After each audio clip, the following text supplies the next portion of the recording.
दुनिया की सबसे पावरफुल किताबों में से एक एन फ्रैंक की डायरी सिर्फ एक किताब नहीं है। ये इतिहास के सबसे अंधेरे दौर से निकली एक आवाज है, एक ऐसी आवाज जो आज भी लाखों लोगों के दिलों में। तो चलिए इस कहानी को समझते हैं सीधे एन के अपने शब्दों से। उन्होंने लिखा कि एक 13 साल की लड़की के मन की बातों में भला किसकी दिलचस्पी होगी, लेकिन इस झिझक के बावजूद उन्होंने अपनी कलम उठाई और बस। लेकिन ये सिर्फ एक लड़की की पर्सनल डायरी नहीं है, ये उस भयानक दौर का एक आईना है जिसमें एन जी रही थी। तो आइए सबसे पहले उस दुनिया को समझते हैं जहां एन की कहानी ने जन्म लिया। देखिए, ये टाइमलाइन एन की छोटी सी जिंदगी की पूरी दर्दनाक कहानी बता देती है। 1929 में जर्मनी में जन्म हुआ, लेकिन सिर्फ 4 साल की उम्र में नाजियों के डर से परिवार को अपना देश छोड़ना पड़ा। फिर जुलाई 1942 में उन्हें छिपने के लिए मजबूर होना पड़ा और 2 साल बाद किसी के धोखे की वजह से वो सब पकड़े गए और आखिर में मार्च 1945 में सिर्फ 15 साल की उम्र में एक कंसंट्रेशन कैंप में उनकी मौत हो गई। उनकी जिंदगी तो छीन ली गई, लेकिन उनकी आवाज। तो सवाल ये उठता है कि आखिर इन इतने भयानक हालातों में एक 13 साल की लड़की ने सुकून के लिए डायरी का सहारा ही क्यों लिया? और इसका जवाब एन के इस एक बहुत ही गहरे विचार में छिपा है। जब दुनिया में कोई सुनने वाला नहीं था तो उन्होंने कागज में अपना दोस्त ढूंढ लिया। एक ऐसा दोस्त जो बिना कोई सवाल किए, बिना कोई शिकायत किए उनके हर डर, हर खुशी को बस अपने अंदर समेट लेता था। सच तो ये था, यही उनकी डायरी लिखने की सबसे बड़ी वजह थी। एक प्यार करने वाला परिवार था, जानने वाले भी थे, लेकिन एन को एक सच्चे दोस्त की कमी हमेशा महसूस होती थी। कोई ऐसा जिससे वो अपने दिल की हर छोटी बड़ी बात कह सके। ऊपरी तौर पर देखने में उनकी जिंदगी पूरी लगती थी, आसपास लोग तो थे, लेकिन फिर भी वो एक गहरा अकेलापन महसूस करती थी। वो अपने दोस्तों के साथ बस रोजमर्रा की साधारण बातें ही कर पाती थी, दिल की गहराई वाली बातें नहीं। और इसी खालीपन को भरने के लिए उन्होंने अपनी डायरी को ही अपना दोस्त बना लिया और उसका एक नाम भी रखा, किटी।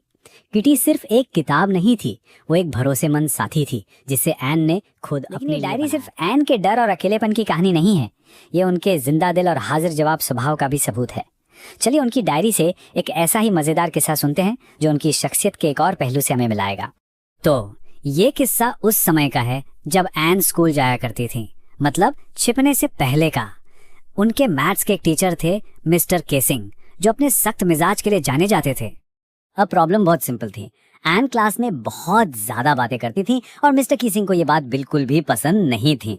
तो कई बार चेतावनी देने के बाद मिस्टर कीसिंग ने उन्हें सजा के तौर पर एक्स्ट्रा होमवर्क देना शुरू कर दिया, एक के बाद एक निबंध, और हर बार टॉपिक उनकी बात करने की आदत पर ही होता था। अपने पहले ही निबंध में एन ने बड़ी चतुराई से तर्क दिए।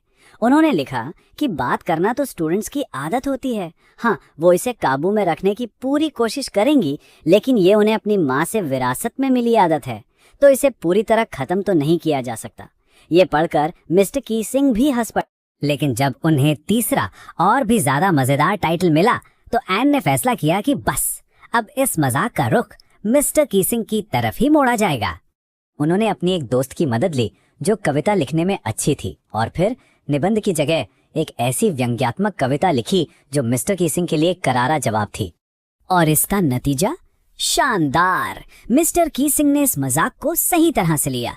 उन्होंने वो कविता न सिर्फ एन की क्लास में बल्कि दूसरी क्लासेस में भी पढ़कर सुनाई, और उस दिन के बाद एन को क्लास में बात करने की पूरी आजादी। एन के व्यक्तित्व को बहुत अच्छे से दिखाता है। अब देखते हैं कि कैसे उनकी ये पर्सनल डायरी, उनकी किटी, आगे चलकर लाखों लोगों के लिए एक आवाज बन गई।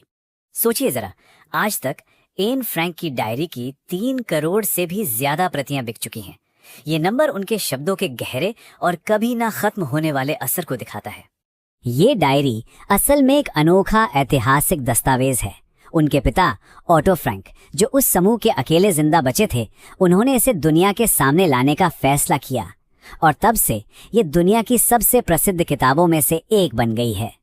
लेकिन इन सब के पीछे वो बस एक युवा लड़की थी जिसके अपने सपने थे। 10 अक्टूबर 1942 को उन्होंने लिखा था कि वो हॉलीवुड जाना चाहती थी। ये उनके सपनों और उम्मीदों को दिखाता है, और यहीं ये बात हमें सोचने पर मजबूर करती है। अगर उन्हें थोड़ा और वक्त मिलता तो उन पन्नों पर और न जाने कौन कौन से सपने लिखे गए होते। ये एक अकेली आवाज की ताकत और खोई हुई संभावनाओं पर एक बहुत गहरा सवाल है।